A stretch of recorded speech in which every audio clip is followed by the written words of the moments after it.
இன்று சட்டப்பேரவையிலே காவல்துறையினுடைய மானிய கோரிக்கை விவாதத்தின் போது தமிழகத்தில்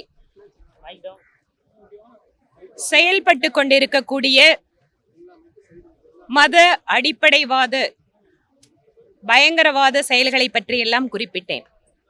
ஆனால் தமிழகத்திலே எதுவுமே இல்லை என்று மறுத்தார்கள்.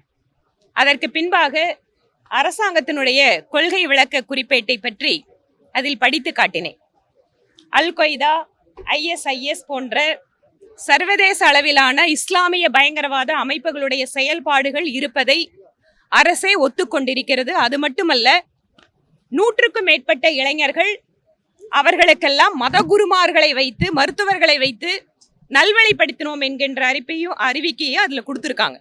அப்படி இருக்கின்ற பொழுது இதை பற்றி நான் பேசுகின்றதை இல்லை இல்லை அப்படியெல்லாம் இல்லை என மாண்புமிகு பேரவைத் தலைவர் அவர்களும் மறுக்கிறார். அமைச்சர்களும் சம்பந்தமில்லாத பதிலை சொல்கிறார்கள்.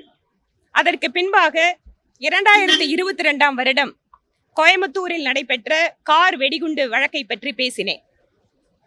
தமிழகத்தில் எதுவுமே இல்லை, அமைதி பூங்கா என்று சொல்கின்ற தமிழக அரசு ஆடிட்டர் ரமேஷ் கொலை வழக்கிலிருந்து ஆரம்பித்து கோவை குண்டுவெடிப்பு, RSS அலுவலக குண்டுவெடிப்பு என்று தொடர்ச்சியாக தமிழகத்தில் மத பயங்கரவாத அமைப்புகள் இன்னமும் செயல்பட்டு கொண்டிருக்கிறார்கள்.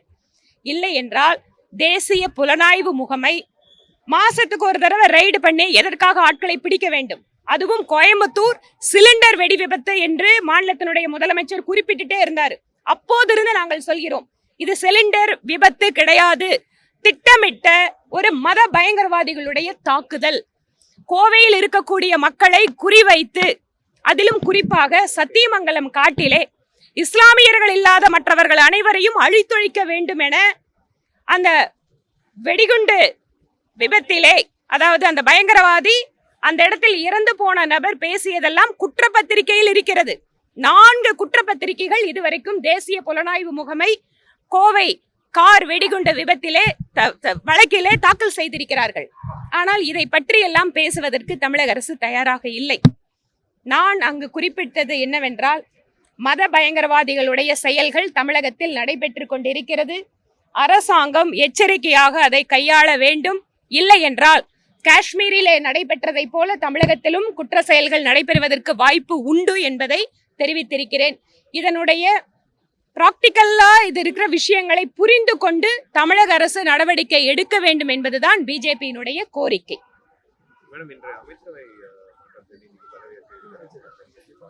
ரொம்ப வித்தியாசமான பதில்களை எல்லாம் நீங்க தமிழக அமைச்சரவையில பார்க்கலாம். குற்ற செயல்கள் நடைபெறுகிறது, ஆனால் உடனடியாக நாங்கள் FIR பதிவு செய்கிறோம் என தமிழகத்தினுடைய மரியாதைக்குரிய முதலமைச்சர் நான் பேசும்போது குறிப்பிட்டார். ஆனால் இன்றைக்கு 2 அமைச்சர்கள் அமைச்சரவையில் இல்லை. ஒரு சட்டப்பேரவை கூட்டத்தொடர் நடந்து கொண்டிருக்கும் போதே 2 அமைச்சர்கள் அவர்களுடைய இடங்களிலிருந்து இல்லாமல் போகிறார்கள் என்றால் காரணம் என்ன? ஒரு அமைச்சர் பேசிய பேச்சுக்கு தமிழக காவல்துறை முதல் தகவல் அறிக்கை கூட பதிவு செய்ய மறுக்கிறது. அப்போ உங்க அமைச்சர் பேசினா FIR போட மாட்டீங்களா? இன்று அந்த அமைச்சர் பதவி விலகி இருக்கிறார்.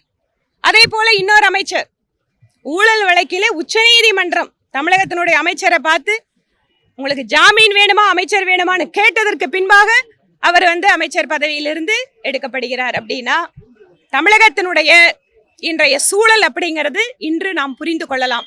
அதே போல புதிதாக ஒரு அமைச்சரை சேர்த்து கொள்ள இருக்கிறார்கள். அவர் இதற்கு முன்பாகவும் அமைச்சராக இருந்தவர் தான். என்ன காரணத்துக்காக அவர் எடுத்தாங்க தெரியாது. ஒரு அமைச்சரை சேர்த்துக் கொள்வது சீஃப் மினிஸ்டரோட ப்ரிரோகேட்டிவ். நாங்க அந்த ரைட்டை டிஃபெண்ட் பண்ணல. பட் என்ன கேட்கிறோம்னா, திடீர்னு ஒரு ஆளை எடுக்கிறீங்க, அதே ஆளை நீங்க கொண்டு வந்து அமைச்சரா போடுறீங்க. இன்று அமைச்சரவையில் 2 அமைச்சர்கள் இல்லாமல் இருப்பது என்பது தமிழக அரசுக்கு ஒரு மிகப்பெரிய ஒரு பின்னடைவு. இதை மக்களிடம் எடுத்து செல்வதற்கு பிஜேபி முயற்சி செய்து கொண்டிருக்கிறது. செய்வோம்.